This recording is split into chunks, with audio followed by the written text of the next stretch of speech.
الحمد لله رب العالمين والصلاة والسلام على أشرف الأنبياء والمرسلين وعلى آله وأصحابه أجمعين أما بعد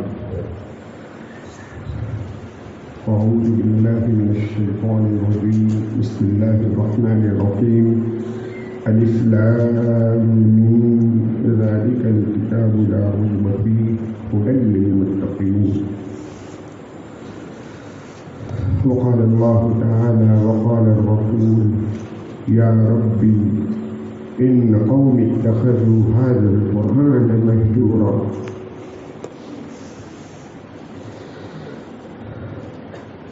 وقال النبي صلى الله عليه وسلم أشراف أمتي حملة القرآن آمنت بالله صدق الله مولانا العظيم وصدق رسوله النبي الكريم ونحن على ذلك لمن الشاهدين والشاكرين والحمد لله رب العالمين.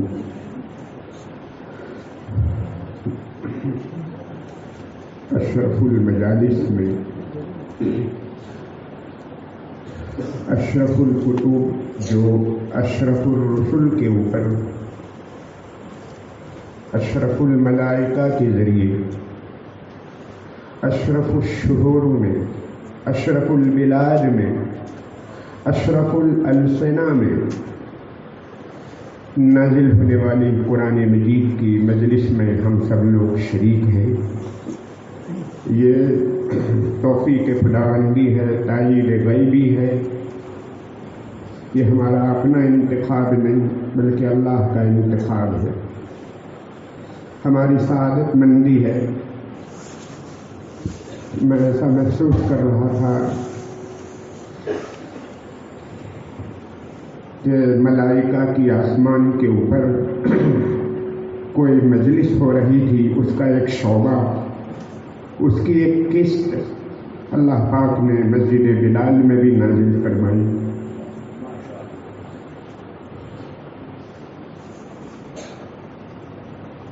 جی نہیں بھر رہا ہے قرآن مجید کی تلاوت سے.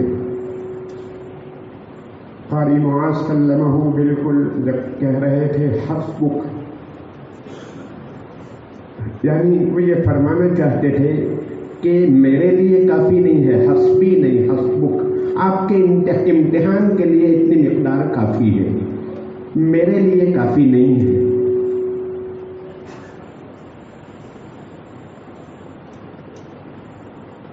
سب سے پہلے نمبر پر میں ان حفاظ کرام کو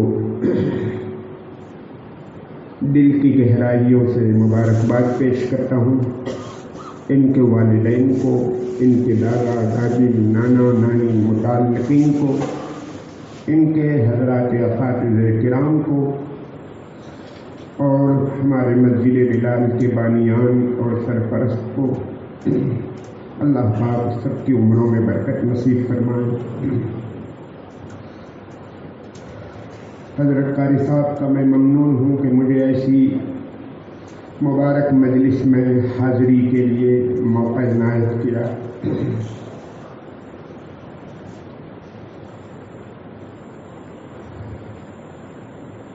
دنیا کے 210 ممالک میں 8 ارب آبادی ہے. اس دنیا میں 8 بڑے بڑے مذہب ہیں. چھوٹے چھوٹے مذاہب تو کئی ہیں، سینکڑوں ہیں. ان 8 مذاہب میں دنیا میں کسی کے پاس اپنی مذہبی کتاب، ریلیجیس بک، اپنا دھرم شاستر محفوظ نہیں ہے. وہ فقط اور فقط امت مسلمہ کے پاس محفوظ ہے. اور محفوظ ہی نہیں، فلاں آیت کہاں نازل ہوئی کہ ان اللہ یأمرکم ان تؤدوا الامانات، یہ آیت شریفہ خانہ کعبہ میں نازل ہوئی. الیوم اکملت عرفات میں نازل ہوئی. کہاں نازل ہوئی، کون سی تاریخ تھی، کون سا وقت تھا، تاریخ وار کے ساتھ، اور اس کا پس منظر کیا تھا، پورو بھومی کا، اس کا بیک گراؤنڈ کیا رہا اس آیت کے نزول کا. یہ ساری چیزیں محفوظ ہیں. کسی مذہبی کتاب کے حافظ بھی نہیں.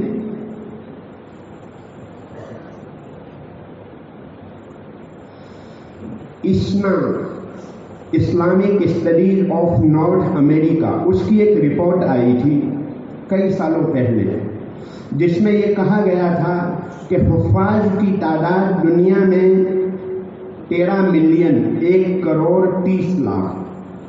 میں سمجھتا ہوں اس کے درمیان لمبا عرصہ گزرا ہے، یقیناً 1.5 کروڑ کی تعداد ہو چکی ہوگی.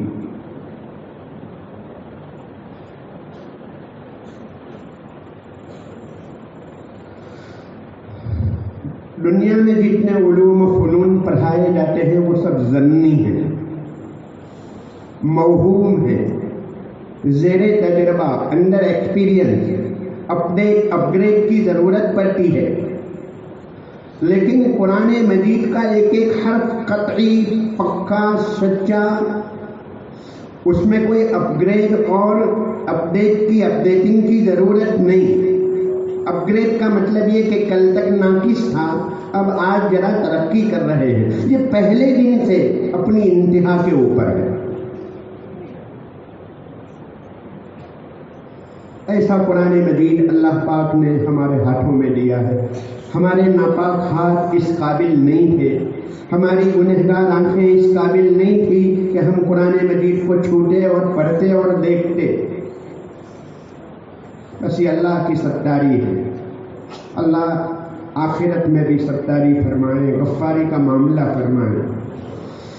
امام شافعی علیہ رحمہ فرماتے ہیں اگر کسی آدمی نے یہ قسم کھائی کہ میں اپنی بیٹی کو جہیز میں پوری دنیا کی دولت، دنیا بھر کی دولت جہیز میں نکاح میں دوں گا، اگر اس نے قرآن مجید دے دیا تو وہ قسم میں حانف نہیں ہوگا، قسم پوری ہو جائے گی. اس وقت مجمع میں 2 قسم کے لوگ موجود ہیں، ایک حفاظ اور ایک غیر حفاظ. 12 نہیں بجیں گے انشاءاللہ، جی، یعنی رات کے 12 نہیں بجیں گے. دن کے 12 تو ہو ہی چکے ہیں، آج کی تاریخ کے 12 نہیں بجیں گے. وہ رات میں ہوتی ہے تاریخ ختم.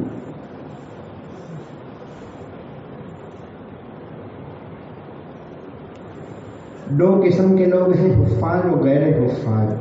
حفاظ کے لیے 2 باتیں عرض کرنی ہے اور عمومی مجمع کے لیے 2 باتیں عرض کرنی ہے. یہ حفاظ اشراف امت ہے. آج کی ہماری زبان میں ترجمہ کر سکتے ہیں VIP. یہ VIP لوگ ہیں، ویری امپورٹنٹ پرسن، اشراف امت. میں نے فقط ترجمہ کیا، لقب تو اوپر سے ملا ہے. یہ اشراف امت ہے. قرآن مجید کا حافظ بننا الگ چیز ہے اور حافظ بنے رہنا الگ چیز ہے. پہلوان بننا الگ چیز، اس کے لیے 6 مہینے 1 سال کے لیے اکھاڑے میں جا کر پہلوان بن جائے گا، لیکن پہلوان بنے رہنے کے لیے ہمیشہ اکھاڑے میں جانا پڑے گا، ورزش کرنی پڑے گی. تو حافظ بننے کے لیے 2-3 سال چاہیے اور حافظ بنے رہنے کے لیے پوری زندگی قرآن مجید سے تعلق. حافظ بننا فرض نہیں ہے، لیکن حافظ بننے کے بعد اس کی حفاظت یہ ضروری ہے. اس قرآن مجید کی حفاظت کے لیے بہت مؤثر، بڑا قوی ذریعہ تراویح ہے. میری طلبہ عزیز سے، حفاظ کرام سے، چاہے آج حافظ بنے ہوں، چاہے ماضی میں حافظ بنے ہوں، جو اس وقت یہاں پر موجود ہے، جہاں تک آواز پہنچ رہی ہے، حفاظ کرام سے میری درخواست ہے کہ تراویح کو نہ چھوڑیں. 1 سال اگر تراویح نہ کر دی، دوسرے سال پاؤں بھاری ہو جائیں گے. کوئی نہ کوئی بہانہ، یا تو جماعت میں چلے جائیں گے، اندر وہ چور چھپا ہوا ہوگا. اس لیے تراویح کو نہ چھوڑیں.